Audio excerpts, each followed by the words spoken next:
Hi, everybody. Welcome back to the Muse Memorandum. I'm your host, JJ, and today we're doing episode 5 of season 1. And we have the magnificent Kim Kalesti with us today. Thank you. You're welcome. Kim is a singer, songwriter, musician, composer, artist, and many other wonderful things. And I'm just thrilled to have her on today with me. And just really quickly, before I have you on, Kim, I just wanted to tell people a little bit about how I met you and the impact you made on me at that time. Okay. So, try to be quick.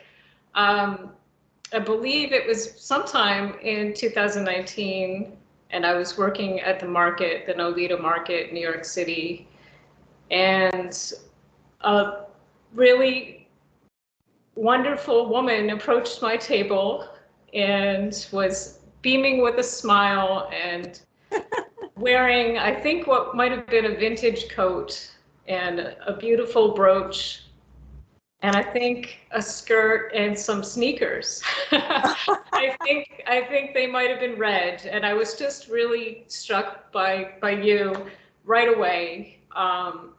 Your energy and your big smile. I was like, who is this lady? She's so cool. She's so fabulous. And we started talking. You were there looking for a mutual friend of ours and a fellow vendor who wasn't there. We had a conversation and we hit it off and we had a nice connection. And I think before we parted ways, we said something like we would definitely see each other again. And that was the case. We did see each other again. And the funny thing is about New York, people say that you don't see the same person twice. But I think we can say that that's just not true, especially especially if you live in the same neighborhood or area. You definitely see people. It's pretty common to see somebody repeatedly. And so we did. And I was at the Dick Blick art store, and I think I was coming out and you were coming in, and we had a nice conversation. And before we parted ways that time, you handed me, let me make sure it's going, this little item. The chemistry card. It's a chemistry card. It's like a wonderful little handmade calling card. With the beautiful metallic ink, and it says chemistry on it. It's got your name, your signature, and little hand-drawn flowers. And it's on probably some kind of recycled paper, I don't know. But I was just so impressed by that because it's such a lovely thing to give someone as a memento of your exchange. And I have a few of these. Oh. So, and we followed each other on Instagram for a while, and you had stopped by the market a couple of times. And I remember we had such meaningful, spiritual, philosophical conversations right there on the sidewalk. And I just really enjoyed that so much. And at that time, I was about to move up to Cape Cod, away from New York. And you were having a concert at St. Mark's Cathedral. And it was on September 29th of 2019. I know that because it's my father's birthday. Oh. And I don't know if I was doing the market or what anymore, but I made sure that I could go attend your concert because I was just so excited to see you sing and play.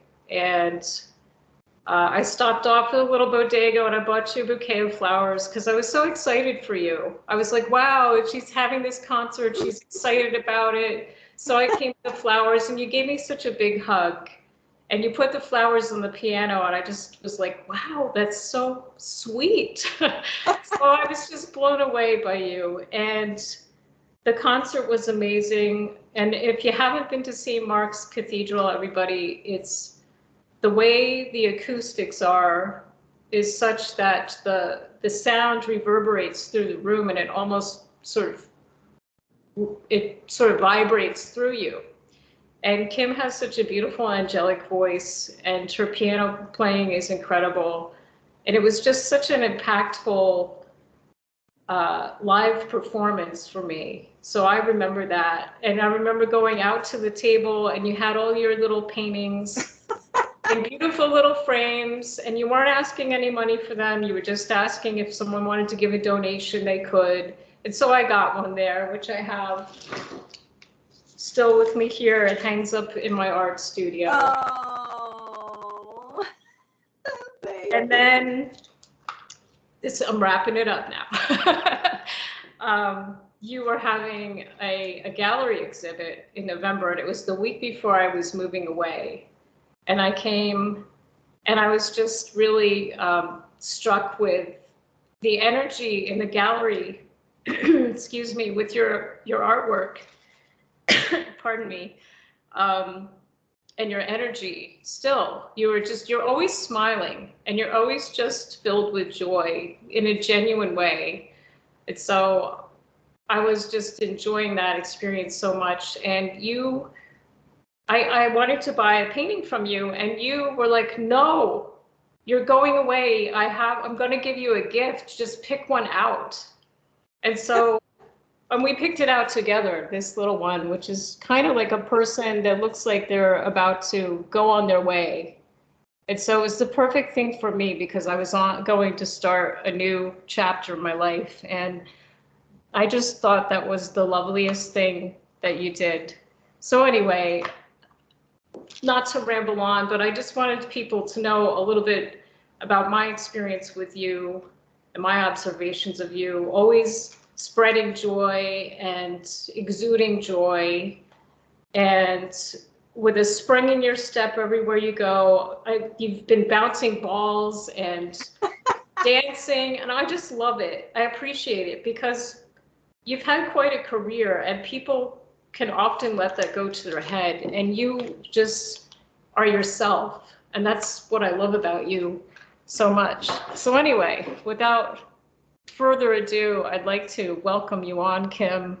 And thank you so much for coming to my little rinky-dink show. oh, it's nothing that you do. A tiny show, but I'm really honored to have you here today. Well, I'm really honored to be on your show and just to be your friend. We were friends from the very beginning, right? Yes. We're friends forever. And it's just, people that you meet, they actually give you joy, and they're just reflecting that person's joy that you can feel from them. So I'm just a reflector. I like that. So yeah, and thank you for that introduction. And yes, all those moments together really meant so much to me, that you were supporting my artistry. We put a lot of things out, but it's really nice when we can share it with other people. Exactly. And the connections that we make, like you do all of these portraits for people, and I think it's just such a lovely thing to do, because people have it seems to me that a lot of people have just really lost that human connection. Pardon me, I'm sorry. It's okay. I'll send you a healing. Here's a Reiki. I guess I need it today. But yeah, so maybe you can tell us a little bit about you and your painting, and just whatever you want to tell us. Yeah, well, I started really painting because I needed some way to relieve my stress and everything, in like 1983 or like 1982, 83. I moved to New York. I met a marvelous man, and we started a family and a career together. And so when the kids went to sleep, I was up doing crayon, making these really big things, because we used to go, and because in New York, sometimes you don't have to buy anything because you can find it on the street. So we used to go to the frame shop down in on print, like it's called Soho, but it wasn't back then. And we found these big mat boards, and we'd bring them home, and I would just be like, because I was so stressed. I was like, You know, at that time, you know, a friend was saying, you know, you those are really good. You maybe should, you know, work in a frame shop so you can learn how to frame them. And I was like, yeah, right. I know. A day job? Are you kidding? And so I was just doing them, and then I collected a bunch of them, you know, because it was getting me through. Because you know, my former husband, Marion Cowings, we sang together for since like 1982 until 1997, and then a few gigs recently. And then all while raising two children, you know, in a small apartment. So that's how my paintings got started. It was really just to save my life. And so then later during the well then I discovered the internet, and my daughter had given me a camera and a computer I got from my sister Lisa. And I had these songs, and I thought, well, it would really be nice to have little books. So I started illustrating my songs into these little books, and I did 23 of them because I like, you know, I don't know what's wrong with me, but I just creative overboard. Did I hear that right? 23? I did 23. Wow, Yeah. that's And they're like 7 by 7, 20 pages each, glossy, and I illustrated my songs. wow. And so after that, I started running out of, you know, painting. So I had to start painting for the songs. And then that was fun, but I never, you know, I just, you know, kind of threw it aside. Like a lot of my work, I just create it, and then I'm, you know, I'm sharing it with people, but then I'm on to the next thing, you know. So I have 23 books online on blurb.com. So, That's amazing. yeah. I And saw, then, I saw some of them were on Amazon too. yeah, yeah. And then because of that, well, yeah, because of that, Jesse Johnson, who found me, I discover a lot of people on Instagram. So he came, and he was coming to my concerts. You might have even met him. I may have. I'm not Yeah. sure. He right before the pandemic, he said, Kim, could you do a portrait of my mom for Mother's Day? And I said, yeah, sure, because I say yes to everything, not even knowing I can do. I think I'm naive. It's not that I have a big ego, like, oh yeah, I can do anything. It's like I'm naive. Like, No, oh I do yeah, the same thing. I say yes to almost everything. oh yeah, yeah. So we have faith in ourselves, right? That's right. I think that's probably good. And so I said, oh yeah, yeah. And so he sent me a picture of her, and then he explained in an email about her, and you know, da da da da. So I did the painting of her, you know, in a garden with a rooster, and you know, whatever he wanted. And he was excited, and he gave it to his mom, and his mom was really happy, you know, with the painting. And I was like, wow. And then I posted it on Instagram, and then because of the pandemic where people couldn't go out shopping, that Mother's Day, I think I did, it must at least been 35 or 40 Mother's Day portraits. Yes. It was crazy. But I couldn't mail them because we didn't know if we could mail things yet. Yeah. So what I had them all pasted up, you know, all over in the house, you know, just like mothers everywhere. And then later I mailed them, and that's how that started. Wow. That's so much fun. And then because I'm really financially delinquent, like I don't like, it's just much easier just to say donation and just let them give me what I want, what they want to give me. Yeah. And then I don't have to think about it, because then I could just paint it and say, I hope you love your painting, and then put it in the mail. And then I don't really even think about it. And then sometimes later on or whatever, I get a ching, you know, from like Venmo or something. And It's it just, really nice, though.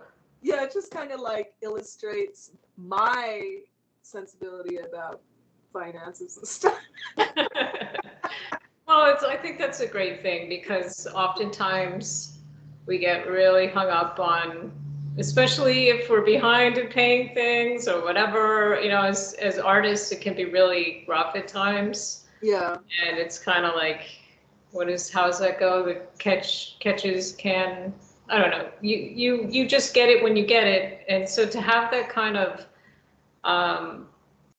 like, whatever attitude, like, well, I'm doing this, and if I get something for it, that's really nice. And if not, well, I'm just doing it.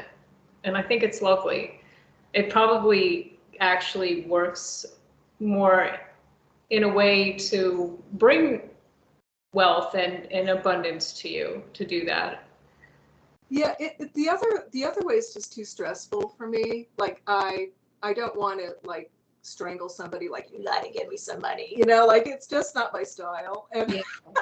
You don't want to feel like a debt collector. yeah, and like I noticed like because I was doing a lot of singing in churches. I'm a like totally interfaith like person. I even think like a rock is religion. Like everything could be a religion. Like Yeah. a philosophy of living is religion, and like I love that broadness. But when I'm singing in a church, of course, I abide by the scripture or whatever. But I noticed that when you give people, when you enrich their lives and you give them something, like in a service, and then they ask for donation, it's so much better because it's based on what they can give and based on what they're getting. And then if you can give more, you give more. But if you don't, like sometimes, like you don't, the person that really needs art and music the most are the ones that don't have money. Right, exactly. And And then it it kind of makes it up after because some people have extra money and they can make it up for that other person. yeah, I find that too. That that's exactly what happens really in my world. Because I like to give people things just to give them or give them a really big discount or whatever, just because I know that I put, I'm taking it on as if it's me, like all the times that I've been really struggling. Mm-hmm. And those little things, like even just giving me the little chemistry thing, I mean, you don't know, but I was really struggling at that time. And so to get some like beautiful handmade thing, even just a little printed piece of paper, it really brightened my day. And I think being able to just give people something beautiful to lift their mood and maybe shift their energy, it makes a big impact. Yeah, it does. I mean, 'cause I've had that experience as well, with my life. People like sharing a smile or a gesture or a compliment or, even a little like, critique to help me along the way. It really does help. And, um, you know, I really think that, I mean, everybody's talking about it online that everything's energy, but it's true. It is true. It And it's is. change. So that's what the chemistry card is, and it's the connection to the energies that we want to feel inside. So is that when you're talking about chemistry, is that what that is to you, or is that like a broader idea, or is it an all-encompassing name for who you are and what you do? Yeah, well, my mom, she came up with it. Of course, she Ah. came up with my mom, and she came up with chemistry. And it just, I have a group, but I was performing it a lot more in the like early 2000 or whatever. It was called Chemistry, the Living Museum, which is just about the philosophy of our earth and the life and the people. And it's so diverse, and there's just so much to learn. And um, I was like, that's really appropriate because that's the journey that we're on. And as artists, we're imitating that and creating that in our own in our own way. So it was the chemistry. Then it was the book of chemistry, which is all the poetry and the music and the Wow. illustration. Yeah. So it's the living museum, because we're living, people that are experiencing life, and then it's it's a living museum. It's not a museum where you have this work of somebody that's passed away. Right. I guess artists have, I mean, living artists are in museums as well, but I'm not really, don't think I'm going to be in a museum, so I created my own. I love that. So anyway. Yeah, because oftentimes, most artists out there, they're never noticed really in the way that they should be with their work. So yeah, make your own. I love that.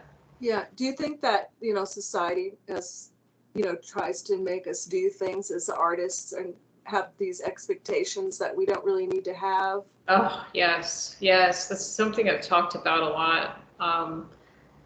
The expectations of others, or our perceived expectations, from society and family and friends, the pressure we put on ourselves that may not even exist, and then there's that pressure that's actually out there, and um, the way people are perceiving us, and uh, what we have as far as our viewpoints on politics and all this other stuff, things that we probably don't even want to talk about, or maybe we want to talk about, but yeah, I feel like there's a lot of pressure and just expectations on artists. Yeah, I find that creating is the easy part. Like, being a disciplined person when you're younger, and then, anytime that you're disciplined with a certain art form, you're going to get better. There's no question about it that you are going to get better, and you keep yourself open to those ideas, of learning from other artists or going out and seeing work, and it becomes you. And then, like, the other part, about the selling and getting into the yearning of wanting to be noticed and being in museums and being on this and that. The recognition, yeah. Yeah, the recognition. I mean, I went through a lot of those struggles in my youth. I'm 66 now, and the pleasure of being in the 60s is you've kind of, like, I mean, you can still have hangups at 66, but I was like, I don't want to have any hangups. I really don't. I experienced that. It's just not fun, and it doesn't feel good. So let me figure out, with the help of different, philosophies, how I'm going to deal with being an artist and feeling good about myself, but getting away from all that other chaotic social brainwashing conditioning. And so I started studying, like, metaphysics, like the quantum field of all possibilities. When I'm in like 20 years ago, I was like, and the magic thing is, like, if you really want to know all the philosophy of the ages, all you have to do is, like, be really still, and those ideas come. And later you realize, oh, that was so and so said that, or whatever. And you don't have to take credit for it. You just have to know that this is a good stuff. Yeah. Like, Exactly. Yeah. And so I was at a point, when I'm playing the piano alone in my living room, I know that it's being reached by, a zillion light years away, and people are feeling what you're feeling, because everybody's talking about the oneness. Right. That's what it is. Like, whatever you're thinking, what you're feeling, you're putting out there to the collective consciousness, And those people are feeling it, and then you're feeling them. And that's why when you write songs, a lot of times they're like, wow, you're writing about my life. And I was like, yeah, because we're living the same life. Exactly. And We're sort of cells in an organism in a way. yeah, and that's what really brought me to this point where I can feel freer inside as far as all of that social conditioning about what people, what I was expecting to put my art or to have this, idea about where it should be and how much recognition I should have and stuff like that. And then once I did that, when I let it just free inside of me, and it was like it was like I was giving myself a roadblock and I couldn't get down my street. I removed the roadblock, and all of a sudden, like all these amazing people are going down my street, and I'm meeting them, and it's like, and it feels like magic. Yeah, it does. I think it does. I've had that experience too, and it really is the thing about having all of this expectation for yourself and feeling the expectation, the perceived expectation, and all of that from other people can be very challenging to get through. And it's like writer's block or any other block, it will stop you. So it's good to sort of take that time and just, if you can, just be still and sort of shut out all of that background noise and all of those little chatters and whispers that you're hearing, like, oh, you can't do this, and why don't you do it like that? And once you're able to just really listen to your inner self, it's very liberating, and then you can really create from a true, authentic place. Mm-hmm. And the one tricky part is that even at any age, you still have to monitor all that stuff. It's just too bad that it's not like a light switch where like, oh, I got it. And then the light sits on, it stays on. It's like every situation that comes up, you're asking yourself these questions. You're going over all the stuff that we just, went over in your mind, and you're saying, hey, that doesn't matter. Chill out. Right. Nature provides. You don't have writer's block. You just need to calm your mind, take a nap. Right. Yeah, just start fresh. Yeah.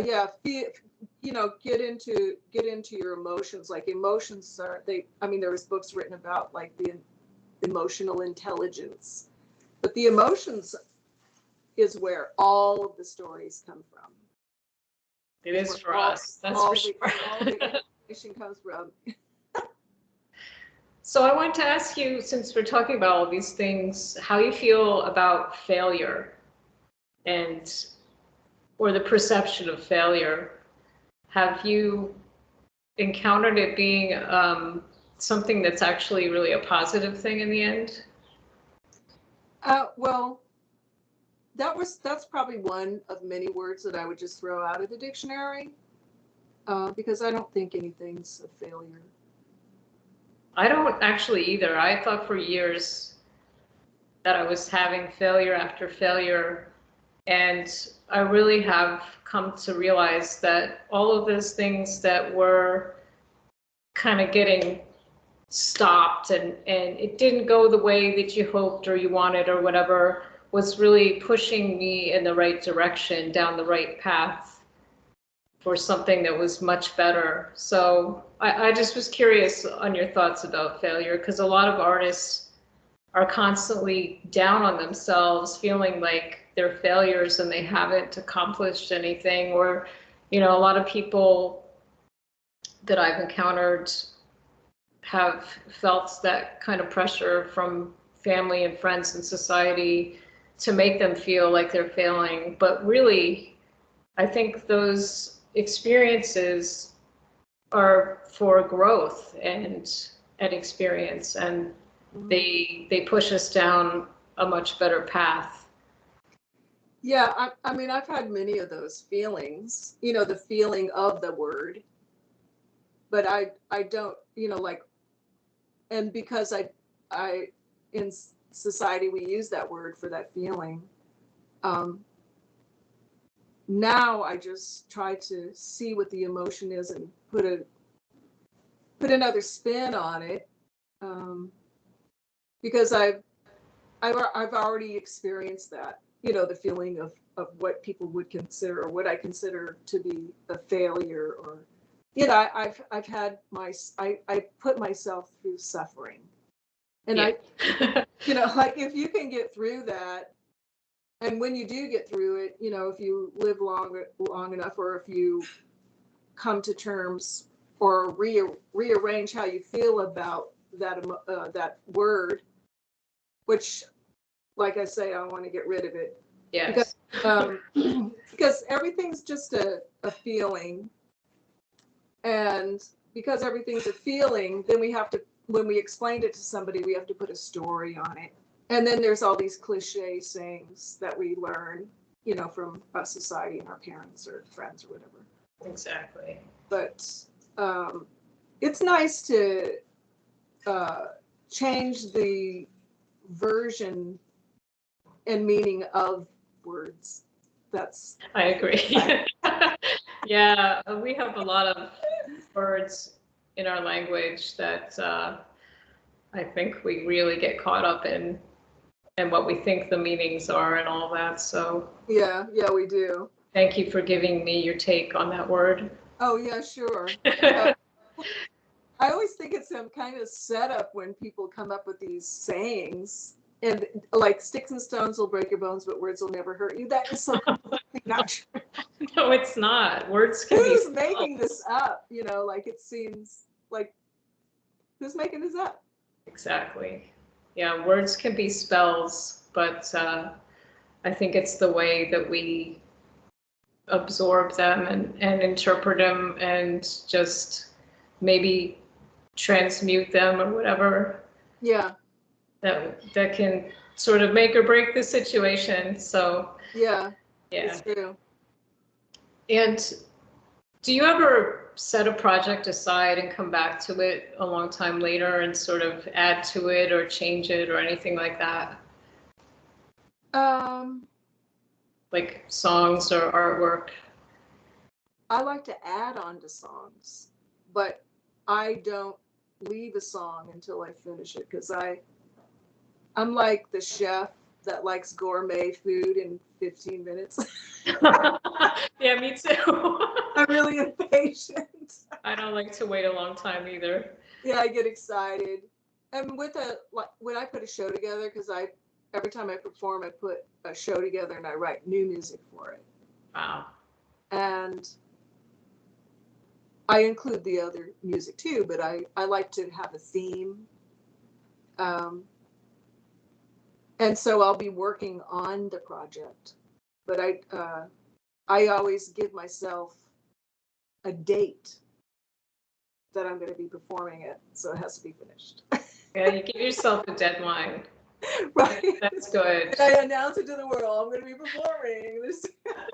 I put myself on the spot, like, on Instagram, I'm going to be performing a thematic show of Earth people, and there's going to be paintings, and I didn't even get started yet, but yes, and I'm going to, it's going to be in a couple of months, it's going to be great, la, la, la. And then once I get into it, all of a sudden it's like it starts bubbling up, and then I listen to podcasts. I was listening to alien podcasts and stuff Oh, love it. because I already know the Earth stuff that I know, but I wanted to know something else. So Love I that. wrote I wrote songs based on that. But when I get excited about an idea, like I'm really feeling it. It just kind of bubbles up. And at night, if I want to write something and I just think about it, I'll lay down, and then I think I'm getting help from the angels, or whoever's helping me. Thank you. And they're like, okay, get up and write this down. I'm like, okay, and then I'm like, okay. Like, I'm writing. Sometimes I'll use like a flashlight or something, so I don't want to really, turn the light. then I'll go lay down again, and then I'll be thinking about it, and I visualize it as if it's already done, and then then something else of another voice is like, yeah, that's a good idea. You got to get up and write that down. So I'm like, okay, and so like, it happened like 7 or 8 times during the night. I was like, I don't care if I'm exhausted. I'm writing the show. Yeah, you are. You're being really productive. You know, I'm going to be exhausted tomorrow. I'm going to have bags under my eyes. I'm going to be for a reason. Yeah, but there's time to rest another time. When you've got those really sort of etheric, otherworldly messages coming through, you've got to take advantage. Right. Yeah, yeah. Because I really haven't figured out how to go from the dream story to the memory. It doesn't go into the memory for some reason. To like memorize what you know what I mean? Like going from like this dreamy state of, you know, subconsciousness to like waking up and like, I memorized the thing, blah, blah, blah. Yes. Blah. Like, I have the same thing, or if I don't write it down, I used to remember everything very, very clearly. But now I have to write it down, or just like little sort of anchor phrases of things so that it can pull me back and so I can remember what it was about. Oh, yeah. Yeah. So do you feel like most of your creativity comes from your dreamscape? None of it. I'm not dreaming. I'm actually like awake when that happens, but it just feels like I'm like sleepy. But my work comes from emotions. I'm a very emotional person, and I like to imagine what you know, what even an object is feeling. Wow. Like I wrote this song about well, it was a dedication to Brees from Maine, who was a carpenter, who was a carver, and I wanted to write about him and how important the carvers were for trees. And then I did a small series about trees and how they feel, you know, about seeing people. They have to hear about what people are doing because they're sitting under the trees. So they hear everything, and then they've seen everything, like, you know, nooses and, you know, terrible things. The good, bad, and ugly. Yeah, so you know, we can project our sensibilities into objects. I think Walt Disney and them. I mean, Hans Christian Andersen did the best. Yeah. Right? Exactly. And those guys and gals. So yeah, the emotions is what I'm coming from.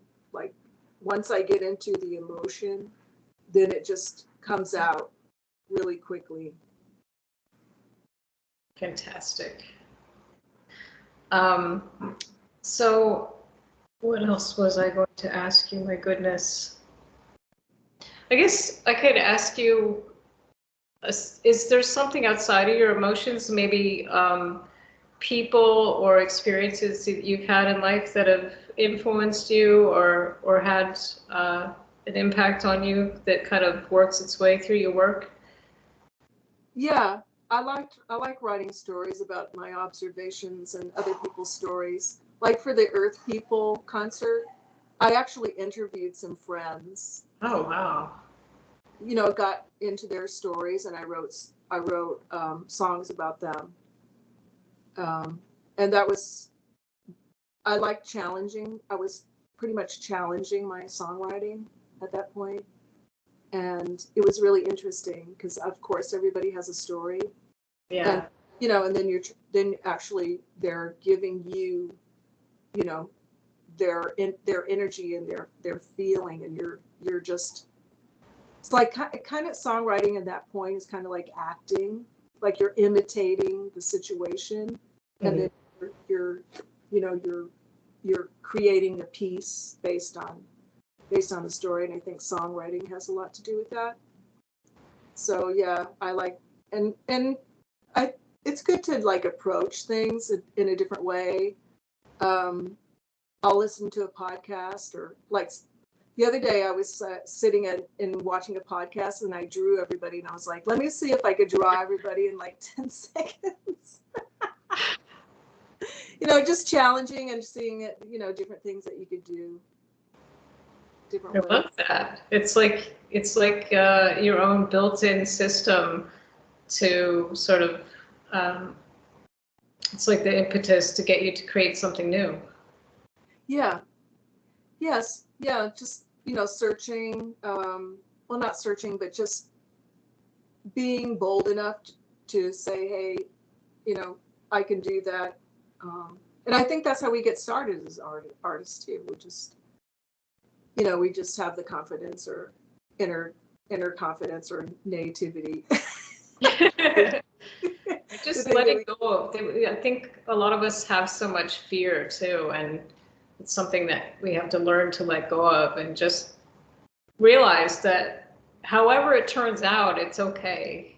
It doesn't necessarily need to be perfect. Yeah, that's true. Some people ask me about them being artists, and I was like, you don't have to edit yourself. What you do is going to be great. Exactly. Because it could just be one line with the thing on it. It's going to be great because you did it, and that's all that counts, is that you just do it. Art is really a very strange, especially I guess visual art as well. How you put a price on things and how it becomes valuable. It's very it's like this sleight of hand trick, and anything could be fabulous and be sold for billions of dollars. Yeah. Right hand trick. So you should worry about that. Everybody is a creative person. We're creating. Look at when you walk, when you look at people on the street. They're very creative. The way they fix their hair, their jewelry, the way they fix their clothes, or they don't fix their clothes, or that's creating. Yeah. That's all creating. It's just like bogus crap that some people some people like say they're like I could say I'm an artist and you can't. Yeah. I don't agree with that. I don't either. I've had actually because of this show, I originally wanted to do the blog and the show just to have this kind of connection with people again, because I don't really get out much anymore. And when I was in New York, I was always meeting people on the sidewalk or whatever, just total strangers, and having these wonderful conversations. And a lot of people were creative people. And I wanted to do something to sort of support and feature other artists. And then I had to ask myself, well, what exactly is an artist? Like me, my whole life being an artist was suddenly not really sure anymore where to draw the line, because I think a lot of us, or most of us, all of us are creative.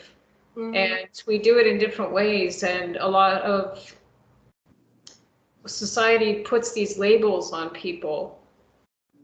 And to me, an artist is really, anybody. You're a musician. I've got a poet coming on, writers, just anyone with creation that they're putting out in the world, to me at this point, is an artist.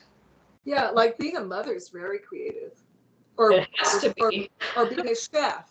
That's very creative. Yeah. Or a housekeeper. That's very creative. Because you're utilizing things and moving things, and you're creating in the moment how you're going to fix a place. Buildings, creating. Architecture.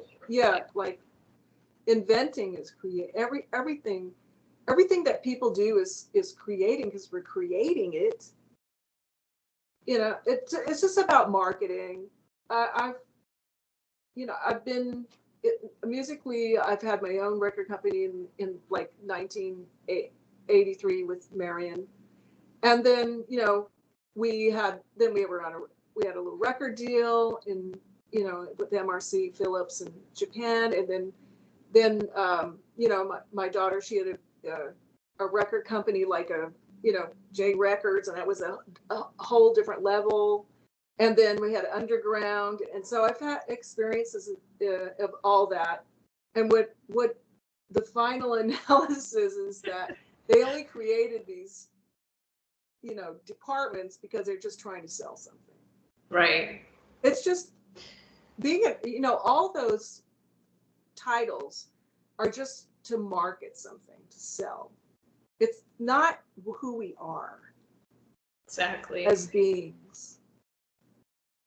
Well, I'm appreciating you saying that a lot, especially for the younger folks that are maybe just starting out, or people that are changing their paths in different creative avenues. It's helpful that you're saying that, I think, to a lot of people, because it really just is, unfortunately, about the marketing and the money, and how can you put a value on someone's creation? Mm-hmm. So thank you. I mean, it's hard being young, because you think that you have to, and a lot of times you think that you have to reinvent the wheel, but you really don't. You just have to have the tools and work on it, be disciplined to work on the tools, which is, the medium that you're working with, to be able to express yourself and to be heard. Because as humans, we have a yearning to communicate. We want to communicate our feelings. And that's what we're doing with music, art, and all those other things that take people away from the reality, but actually they're actually provoking thought and rearranging those ideas, those social ideas, into something else that might be more viable and nurturing to a person. Yeah, I think we need to focus on being more nurturing in this society. Yeah. I think everything is heading so much more towards disconnectivity with people, like tech and everything like that. Do you have an opinion on how things might move forward with the technology and the way that artists are able to stay viable in society? Well, we have a choice. As long as we have a choice of how we're going to use the technology, that it's going to be up to us individually. And you shouldn't really go along with something that you're not feeling. Like everything's a feeling. Exactly. If it doesn't feel right, don't do it. Exactly. And the internet for me was a lifesaver. It made me a self-sustainable artist, and so I don't have to rely on the industry, because everything's an industry. Right. And I've been putting my work out there for, I don't know, since the internet began, and I've gotten a lot of wonderful connections with people that I've painted, people that I've done music with, and people that have discovered me and I've discovered them. So I think technology is just it's wonderful if you're going to use it for your best interests and your personal interests. And otherwise, like I said, if it doesn't feel good and you don't want to do certain things with the internet, just don't. You could just put it away.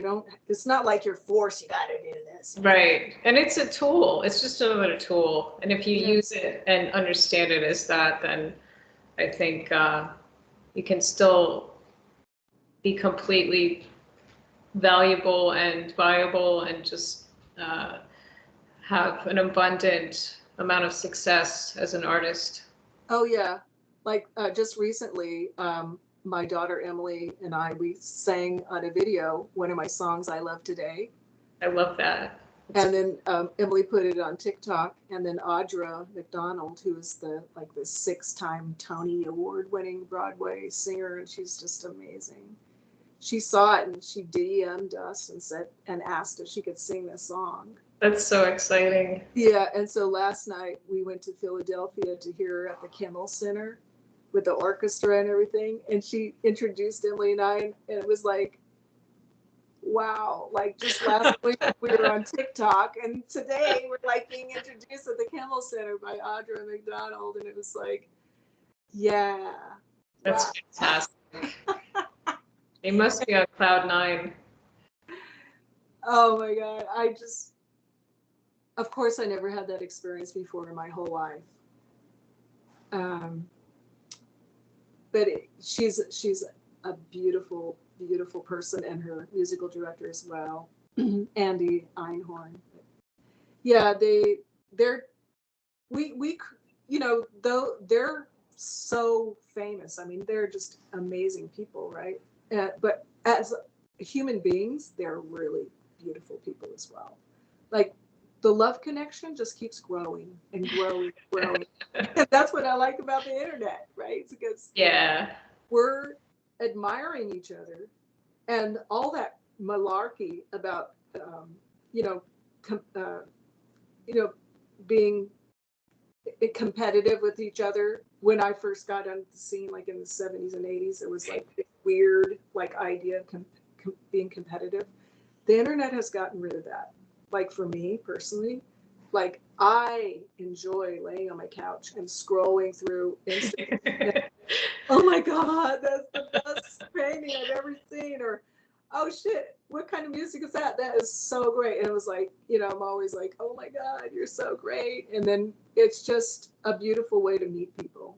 It is, and it's I've met quite a few wonderful people, artists, and just people in general. Mm-hmm. So that's just an example of how technology can be used for something good.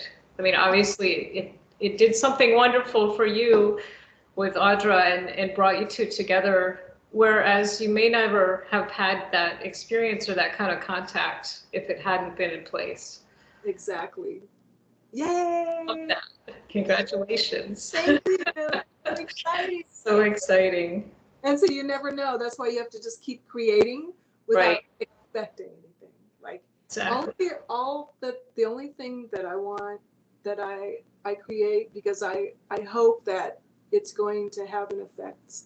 Like you said at the beginning, when I gave you the card, the chemistry card, like, it had an effect on you. Yeah. And then when you made this beautiful necklace for me, it just has an effect on me every single time. Like, I even put it on my, like, it's out all the time, so I can see it, and then I'm wearing it, and it has an effect on you. Like, we're connected, and that's it's like a touchstone. It's like that point of connection. Yeah. I've got mine on too from that you sent. Coco. Yeah, our friend Coco. Another wonderful artist. Yeah, she is. She's amazing. Well, thank you so much for having me. Do you have any other questions, or? I could probably go on, but I don't want to take up too much of your time. And I think it's been a really lovely conversation. Oh, I feel the same. Thank you. It was fun. It was. And so I'll probably put this out this week, and whatever links you have, I'll put in the video so that people can check you out. And I'll send you the link when it's ready. Okay, great. Well, thank you for doing this, and that's just a beautiful gift that you're giving artists, that you're allowing us to have this conversation with you and to share our hearts. So thank you. Thank you. All right, my friend. Okay. Big love to you. Thanks so much for taking time. Oh yeah, I love you. Love you. Bye. Bye, honey.